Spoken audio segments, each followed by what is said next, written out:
Hi guys, it's Bonnie. So today I'm going to be discussing my cancer story. I'm going to be 5 years cancer-free on May 12th, which is when I'm going to be posting this video. And let's get right into the video. In January of 2015, I was diagnosed with stage 4 Hodgkin's lymphoma. First, I'm going to explain how I found out about this. My first symptom was that about a year before, I had bumps on my legs, and I did go to the doctor for that, and they told me that they were probably bug bites and that I could get an x-ray, but that they didn't think it was necessary.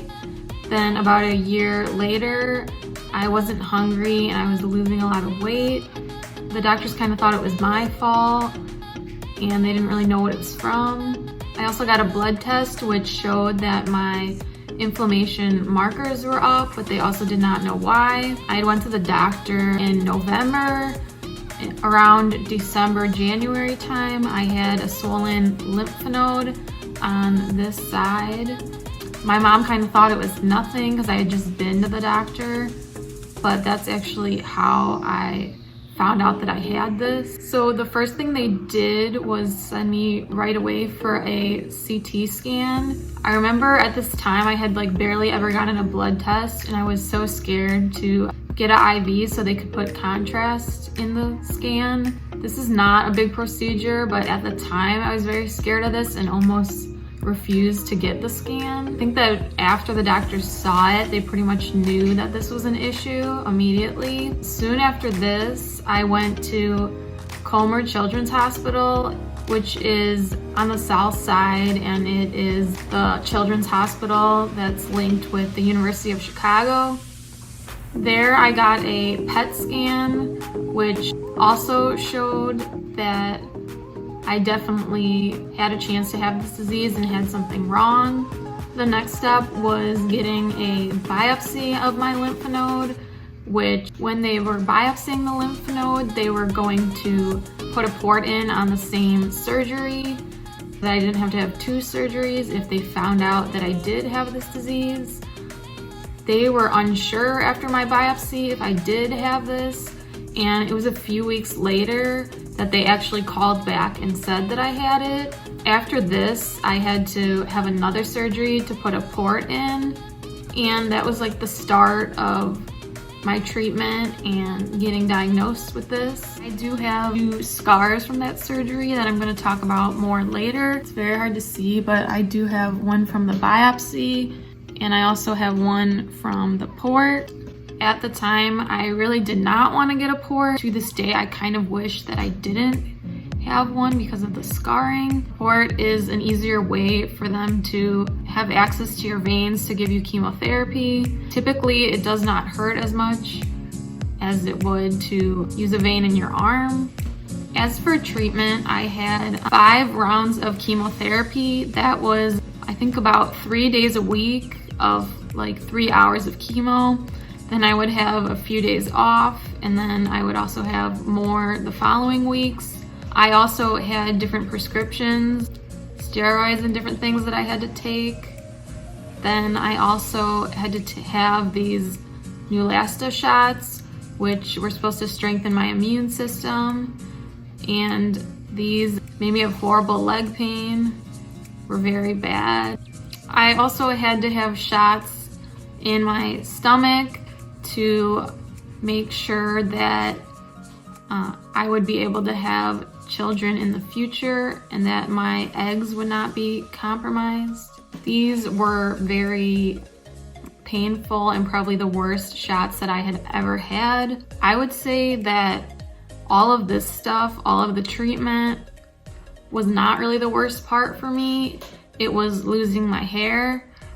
It's taken me 5 years with cutting it a little to grow it this long. I lost my hair completely. I didn't really think that it would happen to me. I thought they were making it up, but then it was starting to come out in clumps when I just touched my hair like this. Eventually I cut it about to here, and then I left it for a day, and then I did shave it. This was again the worst part of it for me because my hair is such a big part of who I am. I really did not like how I looked this way. I did not even want to look in the mirror. And I do wish that I had taken pictures being bald. The part of my life that I kind of like hid from. I wore a wig all the time. I would go to my chemo with a full face of makeup and a wig on. This wig was very uncomfortable and really hurt my head, but very important to me to still like look my best and try to look like who I was. But again, this is something I regret because I don't even really have a picture of me being bald, and I just kind of wish that I accepted it a little more and handled it better. I did miss a full half of my freshman year of high school. The teachers did end up telling my classmates, and I kind of felt like it didn't really have a good response. A lot of people thought it was a rumor, and I feel like no one was really any more supportive of me. One girl even made fun of me. So I feel like I almost shouldn't have shared it with my classmates because I don't feel like it made them respect me anymore or care more. On May 12th, 5 years ago, I chose to write on my Instagram bio that I am a cancer survivor. This was very important to me because again, my hair is a huge part of me and I had to wait for it to grow out, so I had a very short buzz cut, and I didn't want anyone to think that I cut my hair intentionally. I also want to talk about a great opportunity I had, which was to have a Make-A-Wish. For my Make-A-Wish in 2016, I chose to go to Coachella. I went there with my mom, my dad, and my sister, and this was a really great experience. Like, I might never get to go there since it's very expensive. Make-A-Wish paid for this whole thing. They gave me a hotel room. I got guest passes, so I got to go in the backstage area, to go in the front sections that were very exclusive. And I really thought that this was a great event, and it was something that I really cared about and was so happy that I got to be a part of. I think that they're a great organization, and they do help kids like me that are not dying but have a serious life-threatening illness. 5 years later, I am completely fine. I only go to doctor's appointments once a year. I did for about 3 years have to get CT scans every 6 months. Also had to get a pulmonary function test and heart ultrasound to make sure that the chemo didn't damage anything. I was very lucky that I don't have a lot of long-term effects from this treatment. Lastly, I wanted to talk about scars from this experience. So as I said, I have one right here. This one is from the biopsy, and it did heal very well. I also have one from the port.